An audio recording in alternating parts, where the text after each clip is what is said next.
I am live. All right, let's go post the link on the website so everybody can come join us and we'll learn some baritone ukulele. Paste, highlight, link, edit, enter, link,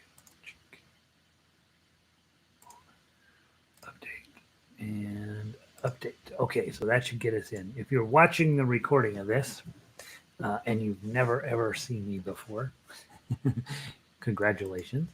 What we are doing is we are offering daily weekday baritone classes, and we're going to do them every day in this time slot. And all of the resources are housed at jollyrogerukulele.com.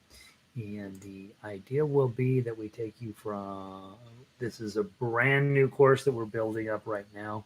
And what we're going to be doing is getting you into um, playing chord melody style, the most advanced baritone that I know how to teach and play. And it's for those of you who like baritone ukulele. It's not a particularly popular instrument. It's not one of those instruments that people are generally knowledgeable about, but it's very common in the ukulele community to have baritone ukuleles because they're just as easy. Probably, well, they're just as easy to play as a ukulele. In some cases, a little bit easier, but you kind of got to be a little bit smarter musician to know what you're doing with baritone. And so it's important that while I'll teach you how to play a baritone, we're also going to talk an awful lot about you as a musician and your role in an orchestra or in a group setting, and it's different than a ukulele player. And so we'll be talking about that over the next few weeks. I'm going to do it every day at 2 o'clock. We start the class at 5 minutes after. It gives me time to post the links and get everybody situated, and it gives you time to get logged in and all that stuff. And so the classes will actually start at 2:05 my time, which is what 5 after hour, whatever time you're at. Um, and now we get to finally, right? Some of you own a baritone that's been sitting around here and it's like, I don't know what to do with this thing. um, so, so it gives us a chance to play together. Plus, baritone players as a whole, we have super crazy nice people in my orchestra. I'm always amazed at how nice everybody is, and but the baritones are just about a quarter turn off from the rest of them. So it's definitely a unique instrument. It attracts a slightly different personality, and I do think there's so much to be said for it. I've told people this before, but I'm not a huge instrument collector. I mean, all the stuff that's behind me is retail. I'm not a huge instrument collector, but I have two tenors. I have two sopranos. I have one concert, and then I have 4 or 5 baritones, and I don't know why. It's just one of those instruments that, gosh, they're so nice. They sound fun. They're easy to play. It's kind of a generally speaking, just the perfect solution to so many things.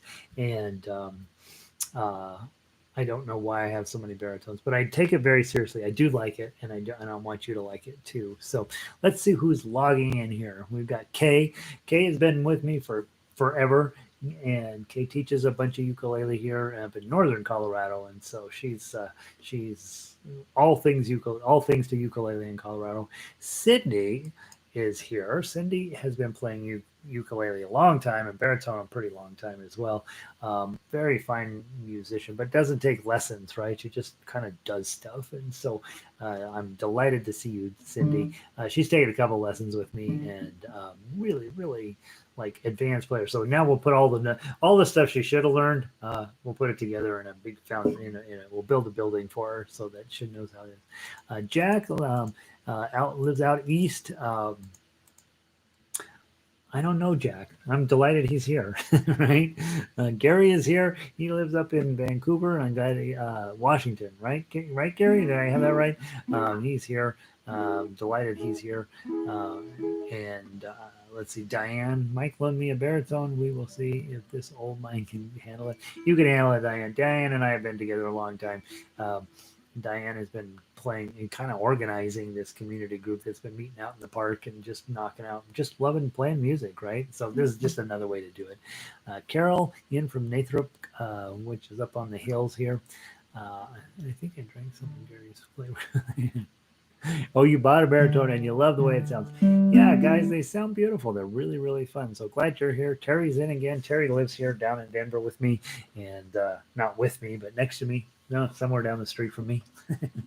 And we love being a quarter tone off. Yeah, right. Vic is in. Vic's a guitarist. She's been playing with me quite a bit. Cozy, love to see you. Glad you're here. Been playing baritone for decades. Decades. Oh my gosh. Cozy's going to start teaching the class because that's exciting. A lot of people, it's interesting because back in the day, Arthur Godfrey, who would do those television shows back in the 50s, often would play baritone ukulele instead of regular ukulele. And I'm not even necessarily positive he let people know he was doing that. They were probably playing along going, why does he sound different than I? I'm not sure people really played along with him, but he would often teach on the baritone ukulele. And let's see, Glenn, just north of O'Hare. Yeah, that's where I thought. So Jack is in from back east. Well, we think of it as back east. It's Midwest to everybody else, but when you're in Colorado, everything that way is back east. Connie, welcome in. Trying something different? Yeah, heck yeah, Connie. Delighted you're here. Barbara doesn't play. Yeah, okay. So now you have your thing, right? So that's good, Jack. You got your own place. All right, it's 2:05. Let's get started. Let's talk about why you want to play this. Okay, you could play guitar. It's tuned the same, or you can play this. The difference is this thing you can master. This thing you can own. You can go through and be top of the line in this, and you will never be that person in guitar. I don't know how it is that two more strings makes that instrument so much more difficult to play and so much more fussy and so much more like it's not even necessarily fun sometimes, right? It's one of those.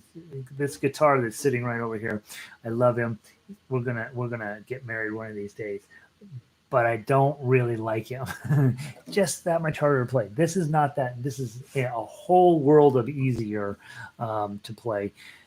Now, let's also talk about the other side of that. This sounds amazing. That's amazing, right? It's beautiful, deep, and harmonious, and really nice, but it doesn't sound as good as this, right? It does not sound as good as the guitar. So let's not be those people, right? Where it's just the same as a guitar. No, it's not. It's a much easier version of guitar, much easier where that you could actually end up being a very fine player on. And especially if you follow the system that I'm going to teach you, you will be a very fine player. And it definitely sounds different and it sounds beautiful and deep and really nice. It's a rational size, right? This is the right size instrument should be, not the guitars or these giant unwieldy things. So I teach ukulele, I teach baritone, I teach guitar, and they all have their place and they all have their thing. But this is sort of this nice middle ground where you get a guitar sound. It's really beautiful, but it's not near as hard to play. And so just know you're not playing a guitar, so it's not that level of awesome, right? But you're also not playing ukulele. You get a whole lot of that in there. So, yeah, Terry's like, yeah, I used to try to play guitar. I used to. I don't really miss it. The link isn't on the website. Valerie, was. Let me just double check they didn't make it go away.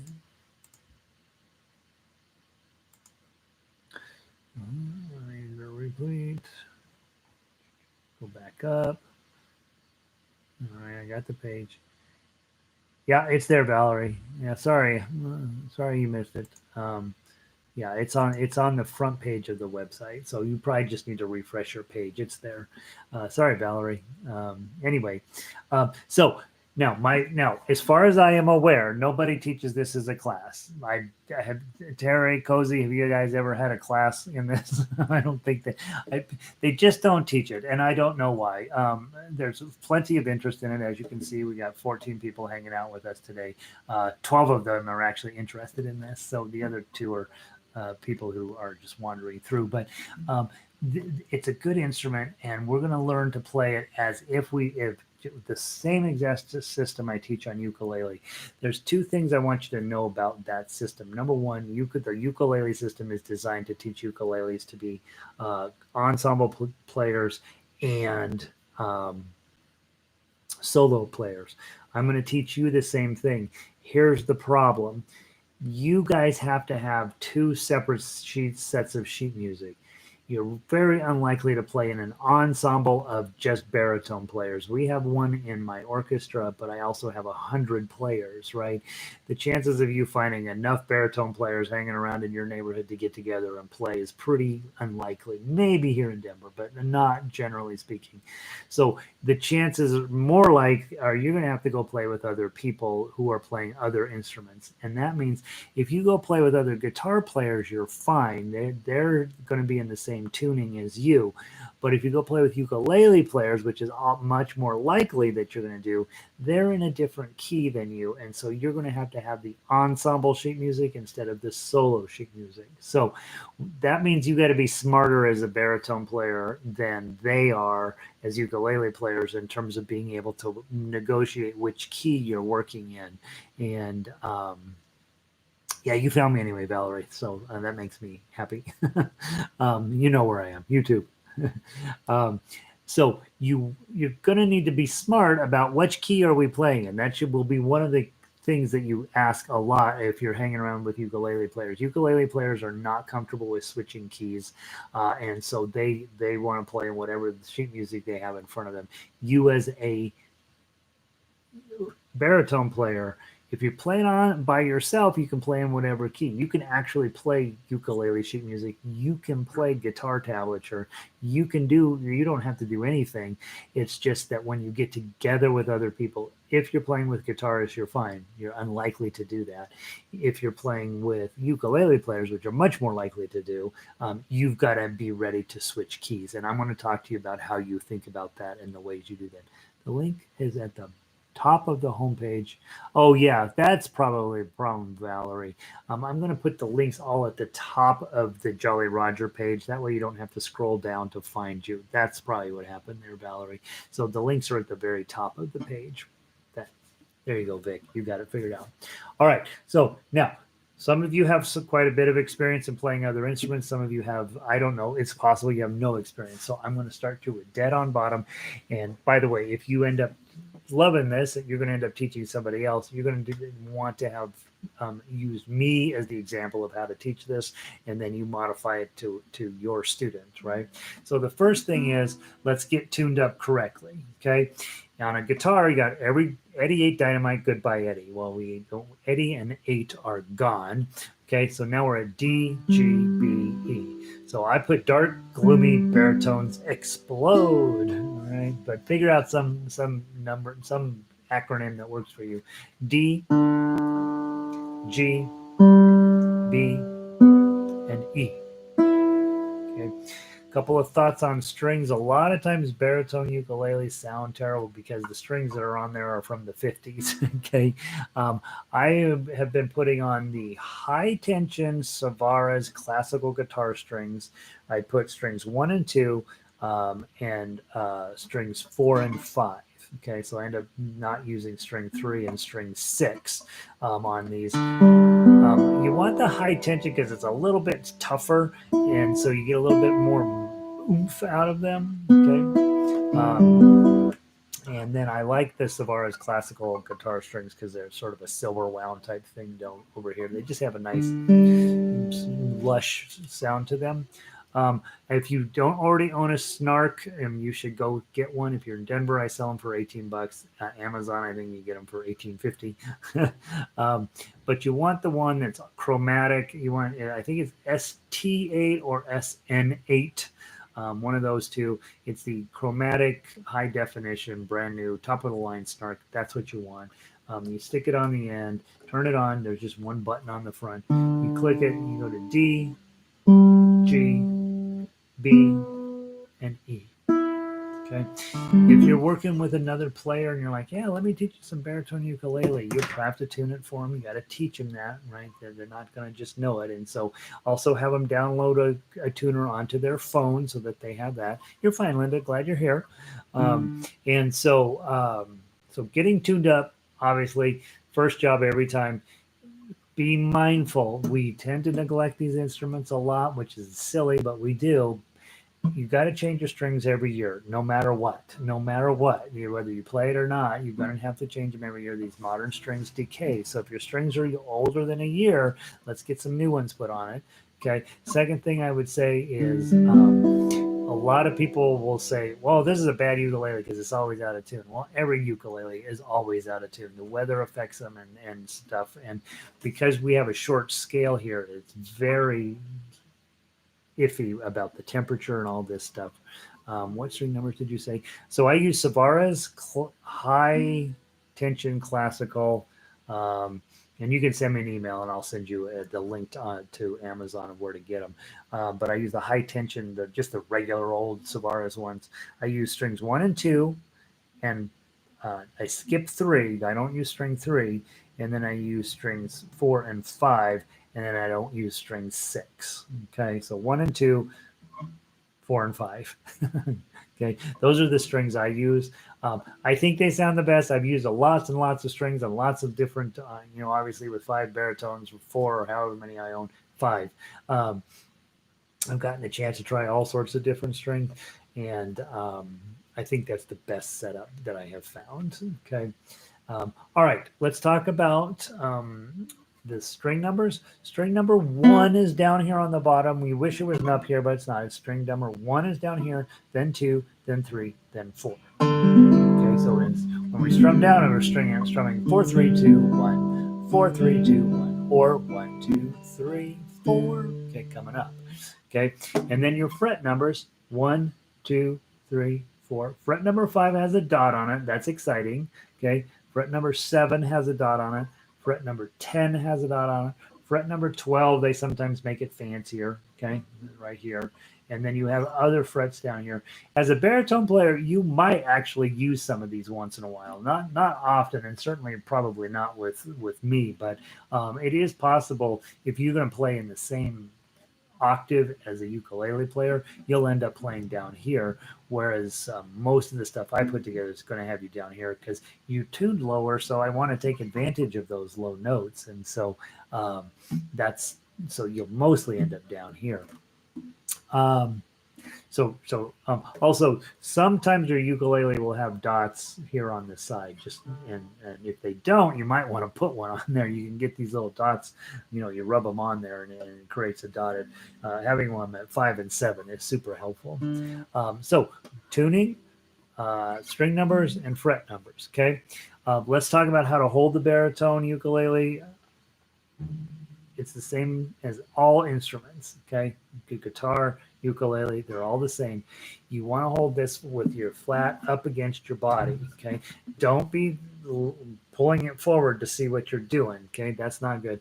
And you don't want to let this guy, the neck, drop way down here, because then your thumb's going to come up. You're going to be hanging out with your thumb jumping out all over the place, and we don't need you to do that. Okay, so up against your body, pretty steep angle, somewhere between 45 and 60 degrees is going to be the right thing. So this usually feels a little bit close to my face. Okay. Next thing, and the only rule, guys, and I'm such a psycho about this, but I know it's a rule because I know if you'll do this one thing right, it's going to make yourself life so much easier down the road. The pad of your thumb goes on the back of the neck, and that's it. You do not need to have your thumb hanging out of here. The reason people do that is they are digging the ukulele in and having their thumb help hold it while they're doing their fretting motions, and it just means that your fingers are going to be all cramped up and tight here. It's not to your advantage. Can you do it? Yeah. Should you do it? Heck no. Okay, thumb on the back, and your thumb is going to hang out wherever your middle finger is. Your thumb's going to be behind that. Okay, so those are some very fundamental things. So I like you to hold it here, like you hold it here. Should you use a strap? Absolutely, absolutely. I don't happen to have the button on this ukulele, so I don't have a strap on it. But my ukulele at home that I use seriously, of course, has a strap on it, because we're going to be working with both hands, teaching them all kinds of crazy stuff, and you can't hold on to the ukulele particularly conveniently. So you want to have a strap, okay? And so if you don't, you get a strap. It comes with a little button usually, or you have to buy the button separate, and you put a little teeny tiny pilot hole in here, put the button on, run the strap over, tie it on up here with the strings that come with it. Okay, you don't want the kind of strap that has the clip here. Yeah, I just don't think it's a good idea. Well, it doesn't actually hold the ukulele up anyway. And I think, Terry, was it you that sent me the picture? He's got one that's kind of got a seat belt that goes all the way around here, and then the strap connects to that. I think that probably works just fine. But whatever it is, you want to be able to have the ukulele here and take your hands away, and it stays where it is. That's what you're looking for in a strap. All right, so those are your basics: posture. And again, the big thing I try to, and if people have been playing it a long time, they generally will have bad posture, right? The ukulele will be sideways, thumbs up here, fingers are all cramped up trying to get that done. Last discussion: you don't need a pick. Okay, I'm going to be teaching you finger style baritone ukulele, not strumming baritone ukulele. So when we strum, some teachers will teach you to use a pick. I'm perfectly fine with you throwing all your picks away. You're never going to use them with me. The second thing is the capos. The only reason you would need to have a capo is if you are a singer and that is your primary thing you're going to do, and you just want to use this as a backup instrument to yourself, then you might use a capo. But all of my students that have been through here, I never, ever, ever let them use a capo. And what happens is they just get real smart at at the bar chords that you're going to end up playing, and they don't need a capo after that. They honestly don't. And so I had only one student really give me a fuss. He was doing a lot of playing with guitar players, and they all, when they sit down, they grab a capo and they start singing and playing in whatever their easiest key is that they know. So he says, how come you're not letting me use a capo? All the guitarists do. And I say, guitarists have to if they're singers, because they don't really know how to play guitar. Okay. And so you are going to really learn how to play baritone. And so you don't need a capo. You don't need a pick. You can throw that stuff away, and you'll never need them. Okay. So I know you're not going to throw them away, but you could. All right, let's talk about tablature. Get your piece of sheet music out. Frère, Jacques is the piece of paper you're looking at. You're looking at it. Make sure that yours says baritone ukulele on it, and you want to make sure the first chord is E. Okay. On the website, I also posted up one in A, and that's the one, or is it an A? I think. I don't remember. Let me double check. I want to make sure I'm telling you the truth here in the beginning. I've also posted the ensemble. Yeah, it's in A. Okay, duh. So you don't want to play the one in A necessarily. You want to play the one in E when you're learning how to read tablature. And then once you know how to read tablature, then you'll be able to play all the other versions. Okay. But today we're working on E because that's going to be the easiest for me to help you understand how tablature works. Once you understand how tablature works, you can play everything. Okay. So on your piece of paper, the first chord is an E. Okay. So E here and here. Those are the two chords. Notice it's like a little grid there, and you hold your guitar or your baritone up to that grid. It's got a dot right here and a dot right here. That's just basically telling you where to put your fingers. Okay, so the dot here is your index finger, and the dot there is the middle finger. Okay, nice, right? Okay. By the way, when I teach guitar, this is the first chord I teach. Okay. Okay. Now, to start off with, I think just a nice down strum with your thumb. On ukulele, we teach you to strum up here, but baritone's so big, I usually just strum right down here. Okay. From the top, 1, 2. Oh, by the way, on the sheet music, you don't care about all of the nonsense up there in the upper left, except for 4/4. Okay, you see the 4/4. The top number on there is very important to you, which means there's 4 beats in a measure, and the measures are divided up by the vertical lines. Okay, so the first measure has 4 beats Every measure has 4 beats. The only one that'll be different is when we get to the last measure. The song ends after 3 beats, so I usually just do 3 on that last measure. So let's do it together. 1, 2, ready, play. Frère Jacques, Frère Jacques, dormez-vous, dormez-vous. Sonnez les matines, sonnez les matines, ding dang dong, ding dang dong. Okay, now let's take these 4 fingers, thumb above the 4th string, index underneath the 3rd string, middle finger underneath the 2nd string, ring finger underneath the 1st string. Okay, so every finger has a string assigned to it. And then do this. Okay, make sure you're holding your chord over here. This is a lot harder for people to do than you'd think in the beginning. It's very, very challenging to get all your fingers to do this thing. Now notice nothing's going on with my elbow.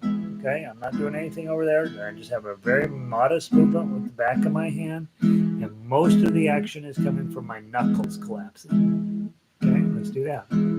1, 2, ready, play. Are you sleeping? Are you sleeping, Brother John? Brother John. Morning bells are ringing, morning bells are ringing, ding dang dong, ding dang dong. Okay, so I'm making sure when I'm playing chords, if it's 4/4, I'm making sure I have 4 beats in every measure. No matter what happens in the melody, I'm just making sure I've got 4. Last measure is always a discussion item, right? Sometimes we do 4 beats, sometimes we do an extra beat after that measure. In this case, we're only doing 3 because it's ding dang dong, right? So it finishes. So, but all the other measures have exactly 4 beats, no matter what's going on in the melody. Okay, let's talk about melody. That's the tablature. Baritone melody, that's those 4 lines down underneath there. You got 4 lines on there because you have 4 strings, and those lines actually represent your strings. Notice that it says 0240, 0240, and then so on through the rest of the song. And it's on the top line. Well, that top line is your bottom string. Okay, so string number 1 is here. They do it on purpose. That way you can hold your ukulele up to the sheet music and go, oh, okay, that's what I do. Then you put it back down in playing position and you go. Okay, so tablature takes a little bit of getting used to. It actually feels upside down. Well, it doesn't feel upside down. It is upside down. And it takes a little bit of time for your brain to turn it over. Your brain will turn it over. I've never had anybody fail at that. Some people do it right away. Some people it takes a week. Some people it takes 3 weeks. Had one person took about 4 or 5 weeks, right? But for the most part, your brain will turn it over. You'll make a few mistakes in the beginning, whatever. You should know that I don't believe in mistakes. I don't think there are any mistakes. Whatever comes out of your instrument is what comes out. That's the truth at that moment. And some truths sound better than other truths, right?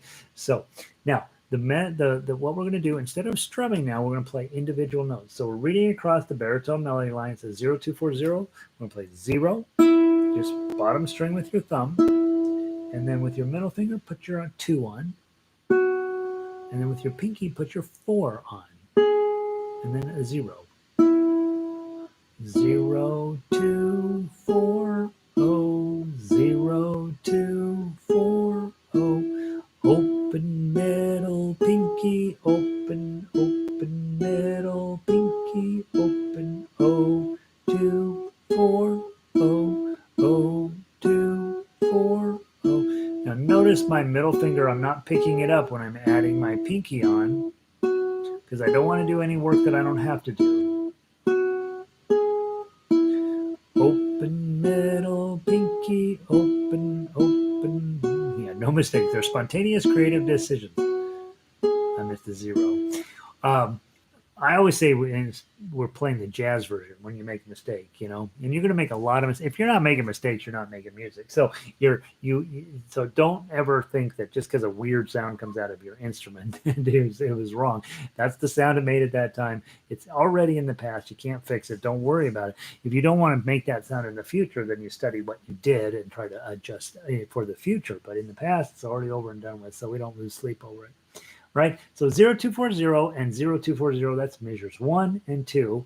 And notice that your measures have little teeny tiny, the first measure in each system. I know I should have put it on every measure. There's a little teeny tiny measure number. So if you look at the beginning of measure 3, there's a little tiny 3, and that says, yep, that's measure 3. Okay, I'll make myself a note to add them on to every measure. The at measure 3, it says 4, 5, 7. So let's slide down, index, middle, and pinky. 4, 5, 7. 4, 5, 7. 4, 5, 7. 4, 5, 7. 4, 5, 7. So let's put the first 2 measures and the second 2 measures together. Okay, so we're going to go 0240, 0240. Then we'll do 4, 5, 7, 4, 5, 7. Here we go. 1, 2, 3, 4. 0, 2, 4, 0, 0, 2, 4, 0, 4, 5, 7, 4, 5, 7. Okay, but if you ended up having to desperately grab for a fret with a different finger, it's probably okay. What I don't want you to do is use one finger all up and down here, because you'll cut your finger open is the main reason, but it's terribly inefficient just to use one finger. So on the first set, 2 and 4, look at there, they fit perfectly in there, least amount of work.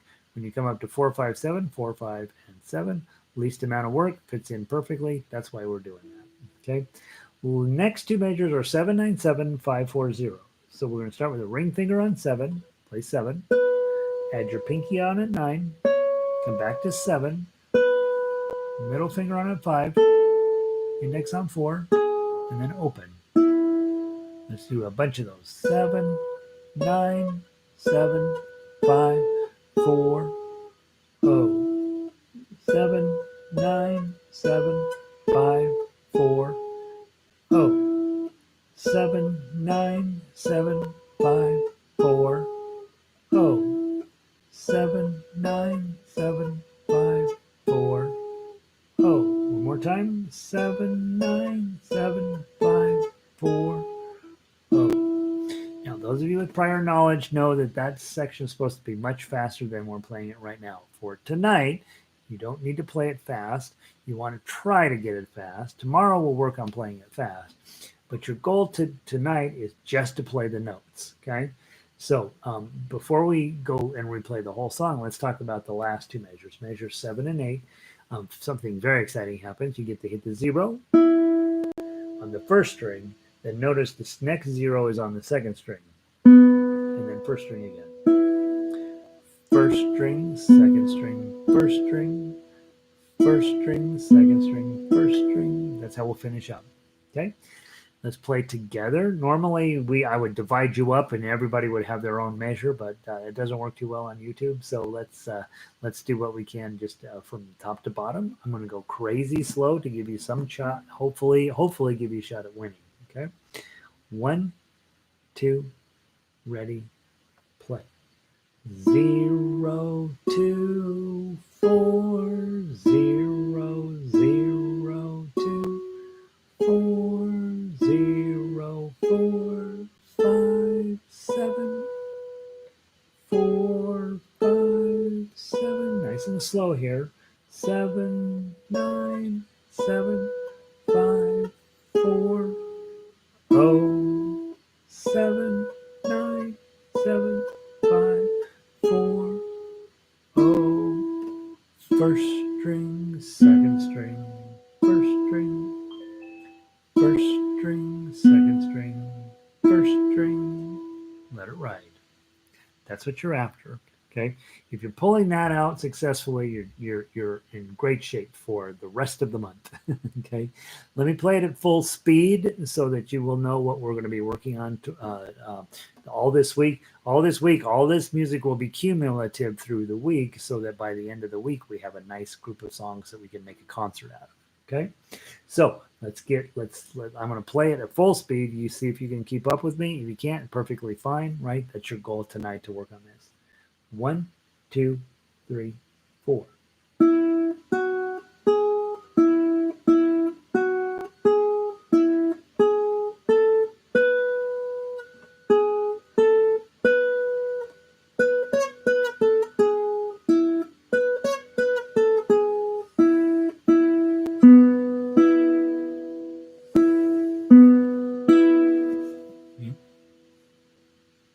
There we go.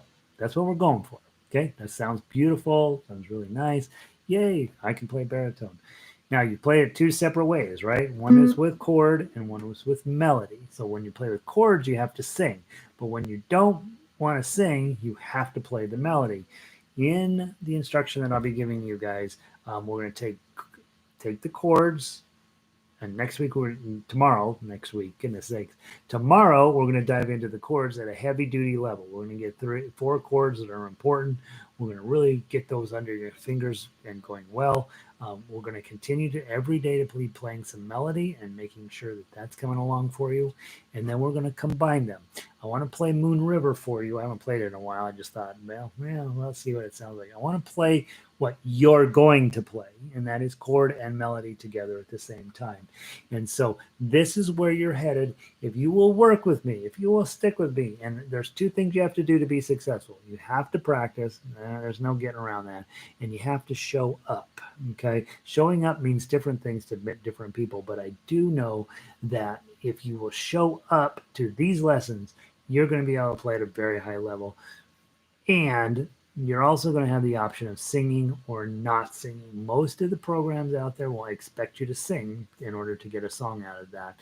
And it's lovely if you like singing, but if you're not a singer, that you got to go another route. And so that's chord melody, or finger style is the fancy word for it. I'm going to call it tough uke because I think that's what I started. I think it's funny. But let me give you an idea of where you're headed and what you'll be playing here in no time. This is Moon River.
Okay, so that's where we're going. Okay, you notice I had some chords, I had some melody, I got it all smashed together. And by the way, I did nothing creative with this hand whatsoever, just thumb. Okay, so obviously over time we'll be teaching you a lot more creative ways to do that, to do your right hand, so that that's going very, very well for you as well. Okay, so tonight, if you have time, spend a little bit of time on Frère, Jacques. Make sure you've got that thing up to speed. Tomorrow we're going to spend a lot of time on E chord. Yeah, no, tomorrow we go to key of A, so we'll be spending time on A chord, D chord, F sharp minor, and E chord. So we'll be spending time in the little booklet. If you notice it on the resources page, if you print up that booklet, you're supposed to print it up. You have to print it up double-sided and short edge binding, otherwise it doesn't fold up as a little book. But if your printer doesn't do that, just print it out regular, and then you'll have to flip around to find the page. And you can of course always just minimize me over here in a small window and then keep your paperwork on your computer screen in front of you. You're going to be playing from the paper, not from looking at me anyway, so you don't have to print anything out necessarily. Okay, I think that's what I know for today. Let me make sure I covered what I needed to cover. Um, we talked. You all already own a baritone ukulele, so we don't have to talk about buying it. We've got you tuned. We got your proper playing posture. There is a practice log on the baritone ukulele tab, so you might want to create a practice log just to sort of keep yourself honest. We talked about baritone as a solo player. So all of the stuff in this class will be using the solo stuff, but we will be talking about how that ends up affecting you when you play with a ukulele group. So in other words, we played in E today, okay? But if you went and played Frère, Jacques with ukulele players and they had their music was an A, you would have to use an A chord. Frère, Jacques, Frère, Jacques. And so you will end up using a different chord, a chord shape than they will use. Okay, so we'll teach you how to transpose like that on the spot. That's it. That's what I know. Hopefully that's helpful. If you don't know who I am, my name is Gary, by the way. I don't think I introduced myself. I'm with I've been playing ukulele a long, long time, and I run the Rocky Mountain Ukulele Orchestra. And we're doing these for free every day on YouTube until who knows when. And so if you log into YouTube, you can use the chat bar. You have to have a Gmail account, of course, but if you don't want to do that, don't feel any obligation to use the chat if you don't want to. Love having you here. Hopefully you'll learn a lot. Hopefully those of you guys who've been playing a little while, I'll give you some pointers or tips or a different way of thinking about your ukulele that'll make you better. And I know a lot of times people come who've been playing an instrument a long time and they're like, well, I don't do that. And you're like, well, maybe you ought to try something new, right? Or maybe what you're doing is perfect and you don't need any of this stuff. But hopefully I give you some new ideas and some ways to think about music differently. I don't really worry about creating baritone ukulele players. I worry about creating great musicians. And when you're a musician, it doesn't really matter what instrument's in your hand. So that's what we work on. Love it that you're visiting with us, Cozy. Thanks for being here, Carol. I will. Yeah, we got Milky Way Ukulele Orchestra tonight. At 7 p.m. tonight, we have ukulele parts and baritone parts, and we will all through the fall. So you'll have both. You can play both, and we'll keep at it. All right. Have a great night, you guys. Guitar is next. So if you want to play guitar, come hang out with me and do some of that too. I will see all of you tomorrow, and keep playing music. And I will, and obviously send me an email if I said something that's crazy. But know that I am swamped with emails, and so I may or may not be able to get back to you. Have a wonderful day. See you tomorrow.